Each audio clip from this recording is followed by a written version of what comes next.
The day they sold Eliza was the day she finally understood how little she meant to the people she had spent her life trying to please. The sky hung low over the valley, heavy with gray clouds, while cold wind swept dust across the small farming town.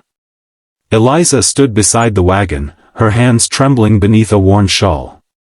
Around her, neighbors pretended not to stare. Some looked away. Others watched openly, curiosity shining in their eyes.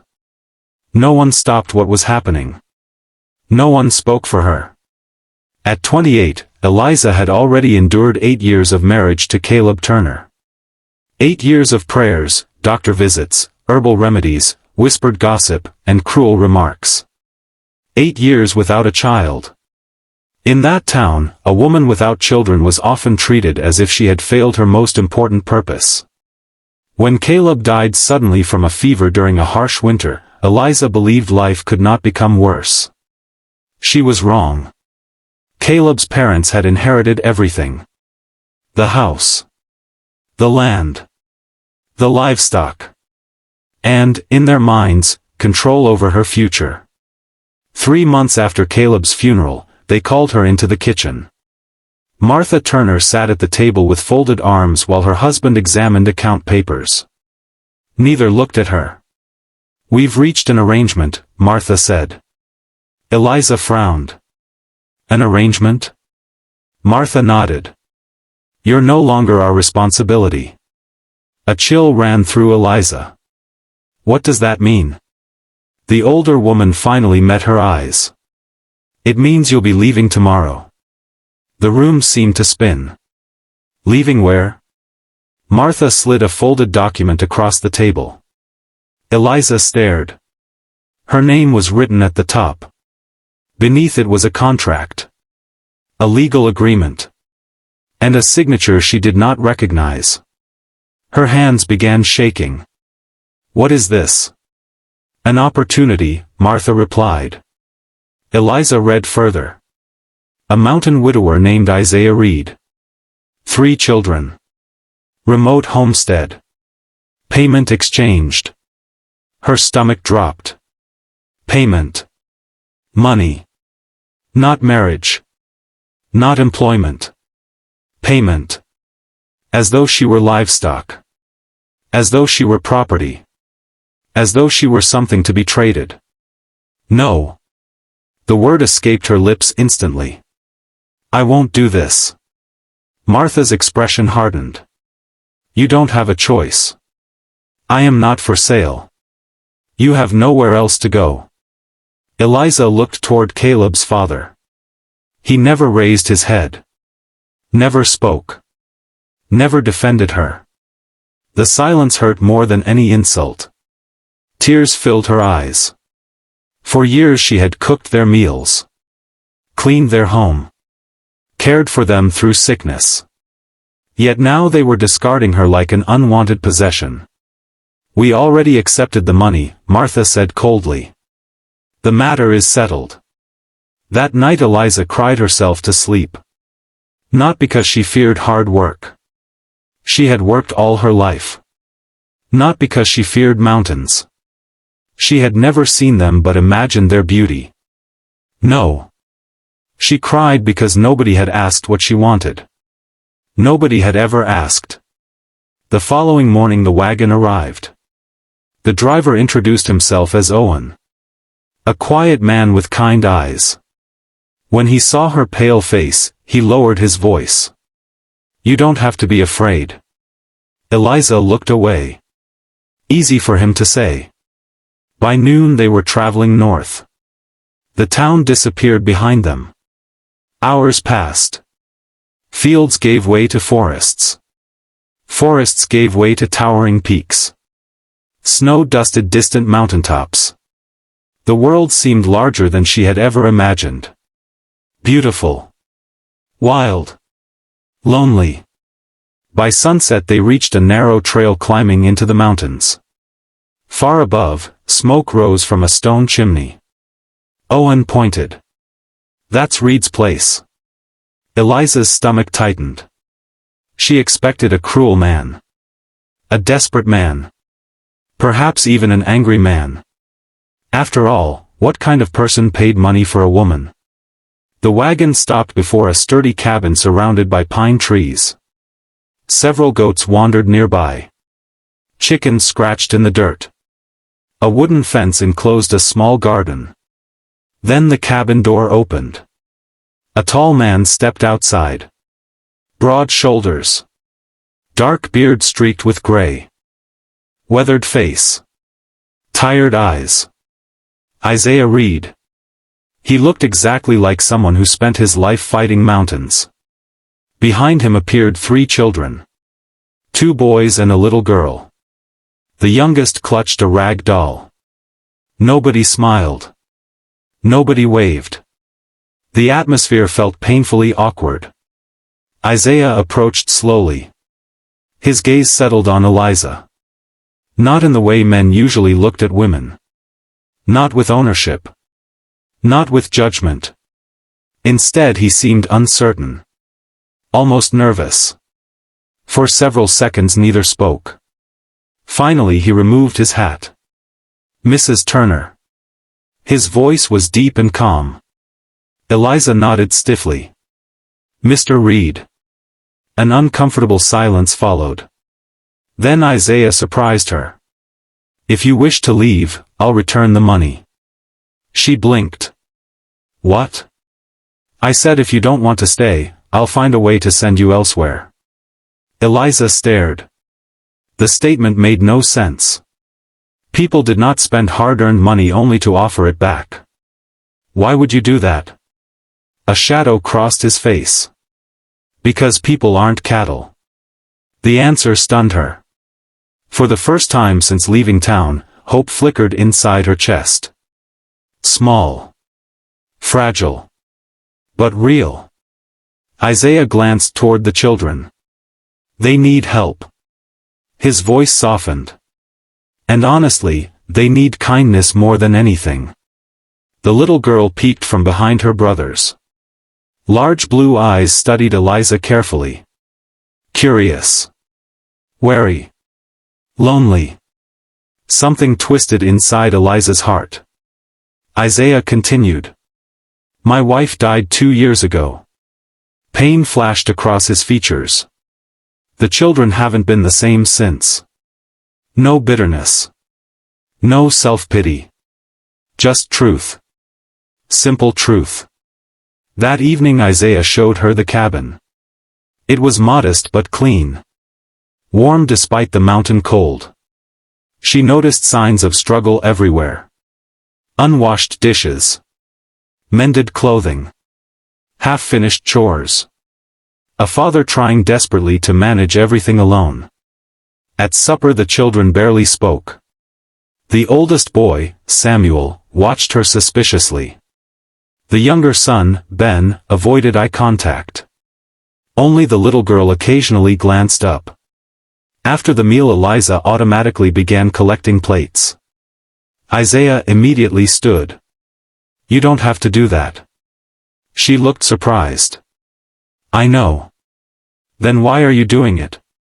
The answer slipped out before she could stop it. "Because somebody should help." For the first time, Isaiah smiled. It wasn't a large smile. But it transformed his entire face. And unexpectedly, Eliza felt her heart skip. She immediately looked away. Later that night she lay awake listening to wind howl beyond the cabin walls. Everything felt unfamiliar. The mountains. The cabin. The children. The widower. Yet for reasons she could not explain, she did not feel trapped. For the first time in years, nobody had insulted her.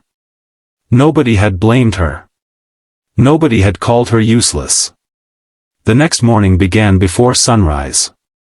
Eliza woke to the smell of burning wood. When she entered the kitchen, she found Isaiah struggling to make breakfast.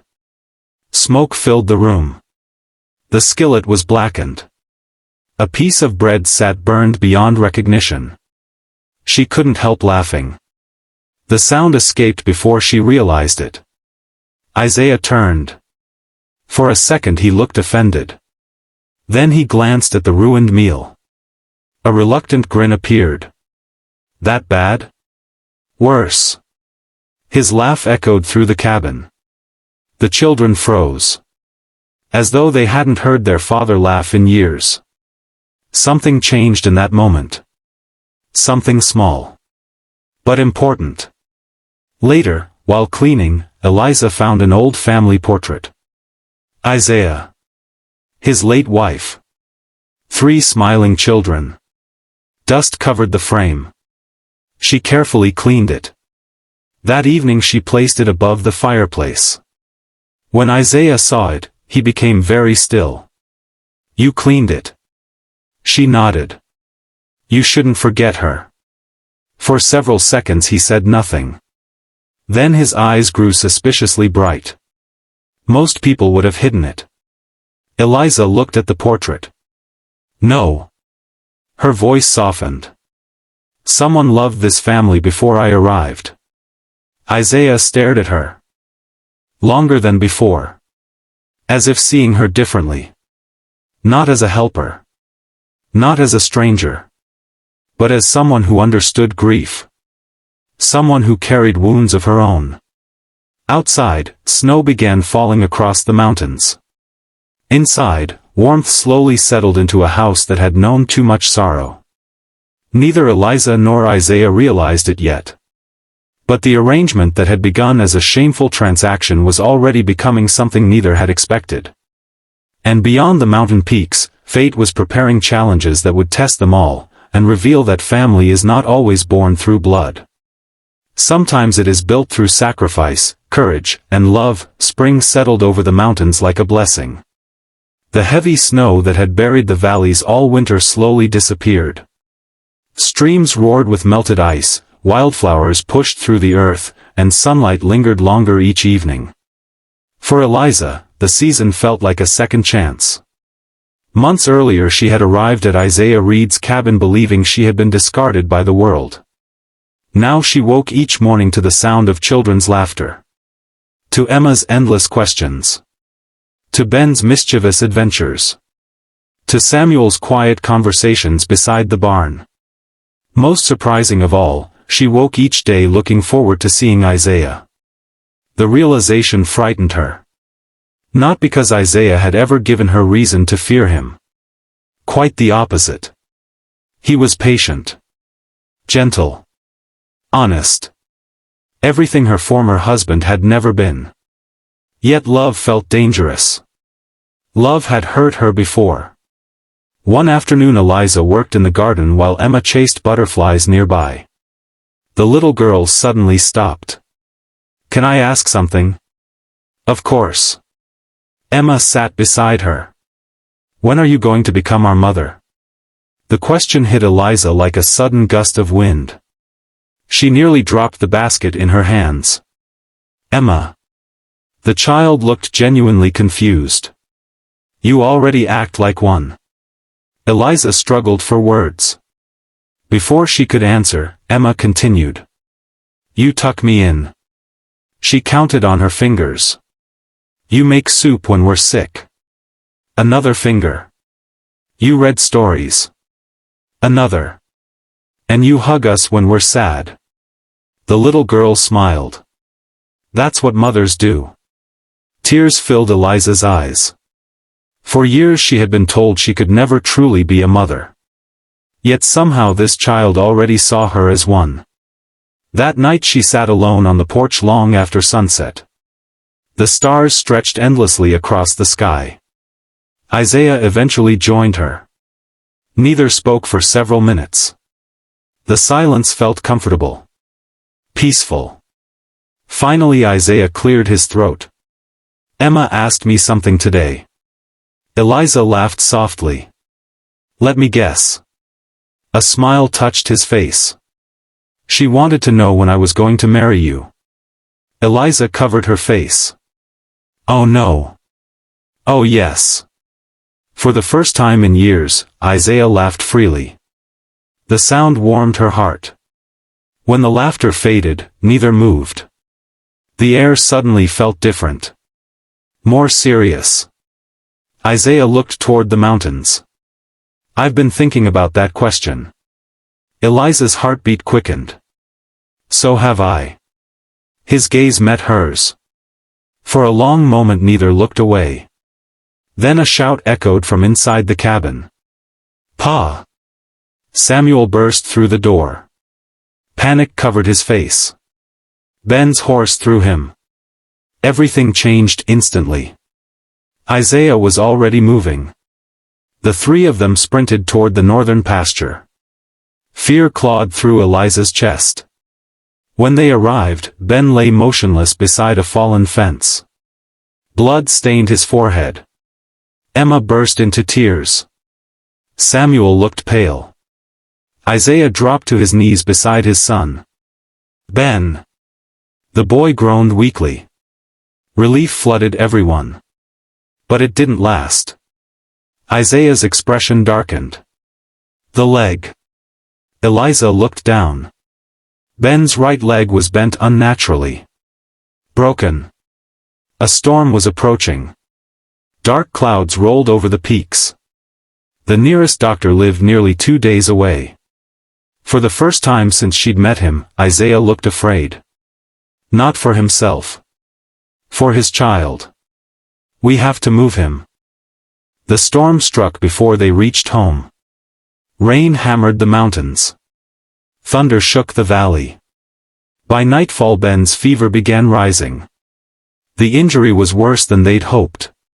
For 3 days the storm trapped them. 3 endless days. Eliza barely slept.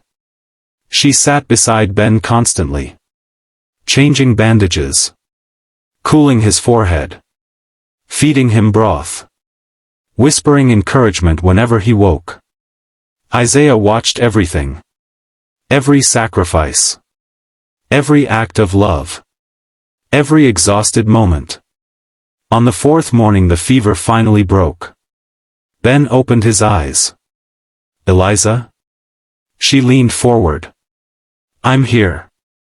The boy smiled weakly. I knew you'd stay. Then he drifted back to sleep. Eliza burst into tears. The strain of the previous days finally overwhelmed her. Before she realized it, Isaiah wrapped an arm around her shoulders. She leaned against him. Not because she planned to. Not because she meant to. Because it felt safe. For the first time in years, she felt completely safe. Weeks later Ben recovered steadily. Life slowly returned to normal. Yet something between Eliza and Isaiah had changed. Neither could pretend otherwise. One evening Samuel approached his father directly. Are you going to ask her? Isaiah nearly dropped the tool in his hand. Ask her what? Samuel rolled his eyes. Pa. The boy sounded remarkably adult. You know exactly what. Isaiah laughed despite himself. Samuel's expression softened. Mom would have liked her. The word struck deeply. Isaiah swallowed hard. The loss of his wife had never fully healed. Perhaps it never would. But grief and love were not enemies. He finally understood that. Loving again did not mean forgetting. It meant continuing to live. The next evening he found Eliza near the creek. Sunset painted the mountains gold. Water sparkled around smooth stones. For several moments he simply watched her. The woman who had arrived broken. The woman who had healed his children. The woman who had somehow healed him. Finally he walked forward. Eliza. She turned.